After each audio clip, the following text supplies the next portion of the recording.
বিগত কয়েক বছর ধরে যখনই আমার কোনো পরিচিত কোনো মানুষের সাথে তাদের কর্মক্ষেত্র নিয়ে কোনো কথাবার্তা হয়, তখন তাদেরকে আমি একটা সাজেশন দেই যে, "যদি চাকরিতে বা বিজনেসে স্যাটিসফ্যাকশন না আসে, তাহলে স্কিল ডেভেলপ করেন।"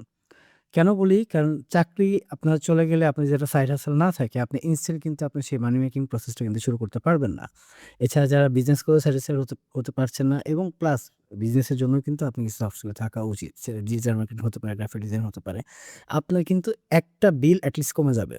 সো যারা কিনা সফট স্কিল স্টার্ট করতে চাচ্ছেন, মানে একটা সাইড হাসেল স্টার্ট করতে চাচ্ছেন, তাদের জন্য আজকে হচ্ছে গিয়ে আমি একটা সাজেশন দিচ্ছি। সেটা হচ্ছে গ্রাফিক ডিজাইনের এট লিস্ট যে বেসিক লেভেলে যদি টুলগুলো শিখতে চান, তাহলে আপনাকে আমি আজকের এই ভিডিওটা রেকমেন্ড করব। হচ্ছে সেই ভিডিও। এই ভিডিওটা যদি আপনি দেখেন, এইটার মধ্যে আশা করি আপনারা যতগুলো টুল আছে সবগুলা পেয়ে যাবেন। ২ ঘন্টা মাত্র। সো ডেইলি যদি আপনি ০.৫ ঘন্টাও দেখেন, দেখে যদি আপনি আপনার নিজের পিসি যদি প্র্যাকটিস করেন, তাহলে আশা করি আপনার এই ক্লাসটা এটলিস্ট শেষ হয়ে যাবে। এর পরবর্তীতে আর কি প্রয়োজন? প্লাস হচ্ছে গিয়ে এই চ্যানেলের নাম হচ্ছে গিয়ে মানি মেন্টর। এই চ্যানেলের লিঙ্ক বা এই ভিডিওর লিঙ্ক সবকিছু আমি হচ্ছে কমেন্ট বক্সে দিয়ে রাখবো।